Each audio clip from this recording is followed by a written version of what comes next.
کہا وما خلقت الجن والانس الا لیعبدون، ہم نے جنوں اور انسانوں کو خالص اپنی عبادت کے لیے پیدا کیا۔ تو اللہ نے جن اور انسانوں کو کیوں پیدا کیا؟ اس کی عبادت کے لیے۔ اگر جن کافر یا غصے والے انسان کو کہتے تو یہاں الگ سے دو کیٹیگری کرنے کی کیا ضرورت تھی؟ ہم نے انسانوں کو اپنی عبادت کے لیے پیدا کیا، اس میں اچھا انسان بھی شامل ہے، اس میں برا انسان بھی شامل ہے، اس میں غصے والا انسان بھی شامل ہے، اس میں نیک انسان بھی شامل ہے۔ وما خلقت الجن والانس الا لیعبدون، ہم نے نہیں پیدا کیا مگر جن اور انس کو اس لیے کہ وہ ہماری عبادت کرے۔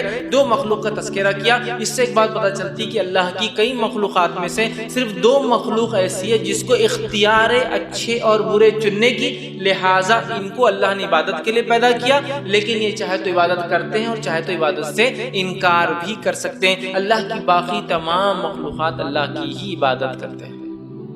صرف دو ایسی مخلوق ہے، دو ایسی جنس ہے جس کو اللہ نے چوائس دی کہ وہ چاہے تو عبادت کو اختیار کرے، چاہے تو اس کا انکار کر دے، اور وہ کون سی دو مخلوق ہے؟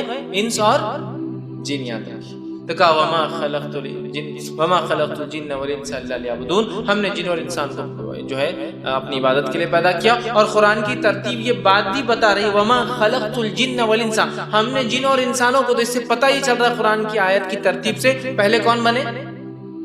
جن، اور پھر کون بنے؟ انس۔ اسی لیے ترتیب بھی قرآن ہے وما خلقت الجن والانس، پیدا کیا ہم نے پہلے جنوں کو اور انسانوں کو۔ اور یہ بات حدیث سے بھی پتہ چلتی ہے کہ پہلے جن پیدا ہوئے اور پھر انس پیدا ہوئے۔ پہلے ابلیس بنایا گیا اور پھر آدم بنائے گئے۔ ابلیس بابائے جن ہے اور آدم علیہ السلام بابائے انس ہے، فادر آف ہیومینٹی، انسانوں کے باپ ہے۔ اسی طرح ابلیس جنوں کا باپ ہے، یاد رکھیے۔ وہ کوئی فرشتہ نہیں تھا، وہ فرشتوں میں رہتا تھا لیکن وہ کبھی بھی فرشتہ نہیں تھا، یہ غلط فہمی مت رکھیے، یاد رکھیے، ٹھیک ہے۔ تو اللہ نے جن اور انسوں کیوں پیدا کیا؟ اپنی عبادت کے لیے۔ دوسری جگہ فرمایا سورہ ہجر سورہ نمبر 15 آیت نمبر 27 والجان خلقناہ من قبل نار السموم، اور ہم نے جنوں کو اس سے پہلے لو والی آنکھ سے پیدا کیا۔ اور ہم نے جنوں کو اس سے پہلے مطلب آدم سے پہلے، انسانوں سے پہلے کیسے پیدا کیا؟ لو والی آنکھ سے، ایسی آنکھ جس میں لو ہوتی نا، آنکھ جب جل جاتی ہے اور وہاں ختم ہوتی ہے تو کچھ حصہ آپ کو جلتا اوپر اڑتا ہے دکھتا، پھر اس کا آتا ایک شعلہ آتا ہے رک جاتا ہے پھر وہ اوپر کی طرف جاتا ہے، بولتے ہیں نا لو والی آنکھ ہے، دھوپ میں لو ہے، مطلب تیز ہوا چل رہی ہے، تو ایسی آنکھ جس میں ایسا اوپر کی طرف اڑتی ہے وہ آنکھ اور الگ سے گولا بنتا ہے اس کا، اس کو لو والی آنکھ، اس سے پیدا کیا۔ تیسری جگہ فرمایا سورہ رحمان سورہ نمبر 55 آیت نمبر 15 میں اللہ نے فرمایا وَخَلَقَ الْجَانَّ مِن مَارِجٍ مِّن نَارٍ، اور ہم نے جنوں کو جو ہے اللہ نے فرمایا جو ہے شعلے والی آنکھ سے پیدا کیا، ایسی آنکھ جس میں لو ہوتی ہے، لو اس آنکھ میں ہوتی جو شعلے، شعلے سمجھتے نا، دہک رہی ہے جو، ایک آنکھ تو ہوتی ہے آپ دیکھیے کنٹینیو جلتے رہتے ہیں جیسے کہ آپ کی گیس کی آنکھ چالو کر جلتے رہتے ہیں، لیکن ایک تندور کی آنکھ ہوتی ہے آپ دیکھیے جب تیز ہو جاتی ہے تو شعلے مار کے اوپر کی طرح ایسا آنکھ نیچے جلتی ہے، پھر ایک زوردار کچھ تو بھی ہوا کے حساب سے ایک آتا ہے اور شعلہ اڑتا ہے اوپر اور الگ سے بھی آنکھ جلتی رہتی ہے، آپ بولتے رہے آنکھ اوپر کیسے جا رہی ہے؟ وہ شعلے ہوتے ہیں آنکھ کی، تو لو والی آنکھ شعلے والی آنکھ سے ان کو پیدا کیا گیا۔ تو ایک بات تو واضح ہو رہی ہے کہ ہماری تخلیق سے الگ تخلیق ہے اس مخلوق کی، آنکھ سے پیدا کیے گئے۔ اور نبی اکرم صلی اللہ علیہ وسلم صحیح مسلم کی روایت میں یوں فرمایا کہا فرشتوں کو اللہ نے نور سے پیدا کیا، فرشتے نوری مخلوق ہے۔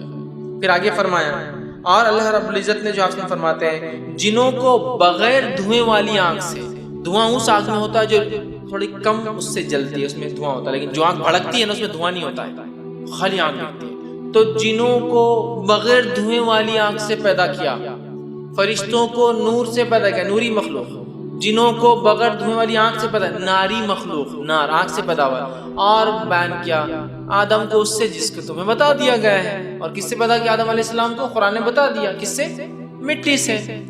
تو گویا فرشتے نوری، جن ناری اور انسان خاکی، مطلب خاک مٹی سے بنی ہوئی مخلوق ہے، ٹھیک ہے یہ، لیکن ان کا پہلی بار جب بنے تھے وہ بتایا گیا ہے، اس کے بعد انسان مٹی کا ہے، لیکن کیا آج مٹی ہم میں نہیں، آج گوشت پوشت ہے، لیکن سارے اجزاء کانسٹیٹوئنٹس ہمارے باڈی میں وہی ہے جو مٹی میں پائے جاتے ہیں، کیلشیم ہے، آئرن ہے نا، آئرن تو کتنا امپورٹنٹ ہے، ہمارا خون پورا وہی ہے نا، اس کے کلر بھی ہیموگلوبن وہ آئرن ہے پورا، تو ہر وہ چیز ہے جو مٹی میں، اس لیے انسان کو دفنا دیا جائے ڈیکمپوز ہو جاتا ہے آسانی سے، اور کوئی نیچر کو نقصان نہیں ہوتا اس سے، ہے نا. لیکن پہلا انسان آدم علیہ السلام مٹی سے، اسی طرح پہلا جن کس سے بنا ہے؟ آنکھ سے. لیکن اس کے بعد کے جن واللہ اعلم.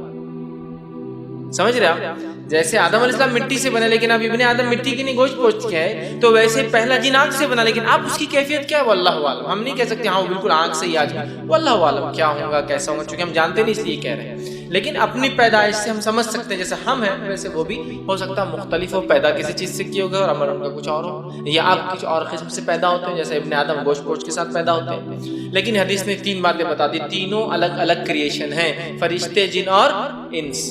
اچھا ایک عجیب بات ہے، جنوں سے بڑا ڈر لگتا ہے ہمیں. جن بولے کہ رات میں مت بولو، نام بھی مت لو، ہے نا. جن بولے تو رات میں نام بھی مت لو، اتنا ڈر لگتا ہے. لیکن حدیث نے اور قرآن نے بار بار فرشتوں کا تذکرہ کیا، یہ کہہ کر کہ تم پر نگہباں نہیں ہے. جن تو نگہبان بھی نہیں ہے جی ہم پر، لیکن فرشتوں سے کبھی وہ ڈر نہیں محسوس ہوتا جتنا جنوں سے ڈرتے ہیں ہم لوگ. عجیب بات ہے. فرشتوں کو اللہ نے ہم پہ نگہبان بنایا.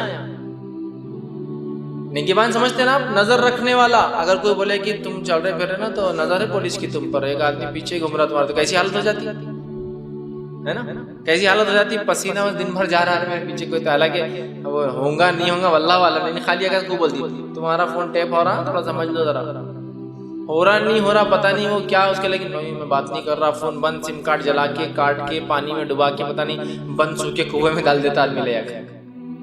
تو فرشتے نگہبان ہیں لیکن ان سے کوئی ڈر نہیں محسوس ہوتا. جن بولتے ڈر شروع ہو جاتا، حالانکہ نہ نگہبان ہے نہ کچھ ہوا.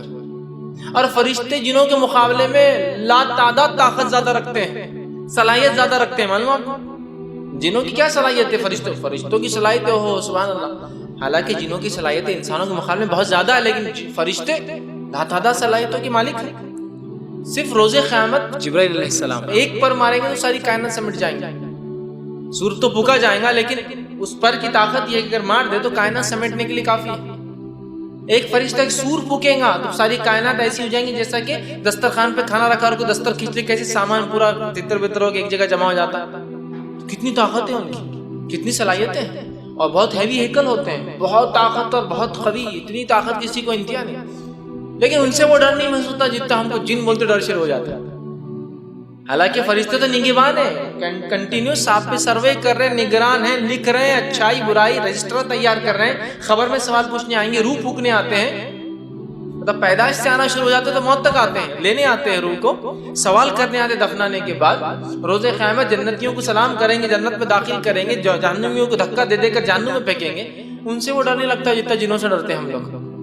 ٹھیک ہے، میں یہ نہیں کہہ رہا ہوں کہ فرشتوں سے آپ ڈریے، میں کہنا چاہ رہا ہوں کہ اننیسری ایک مخلوق سے ڈر رہے ہیں، جبکہ اگر کسی سے ڈرنا ہوتا تو فرشتے وہ نگہبان ہیں، ہم پر دیکھ رہے ہیں، ہم کو لکھ بہرحال بہت لوگ ڈرتے ہیں خواہ مخواہ کی. بہرحال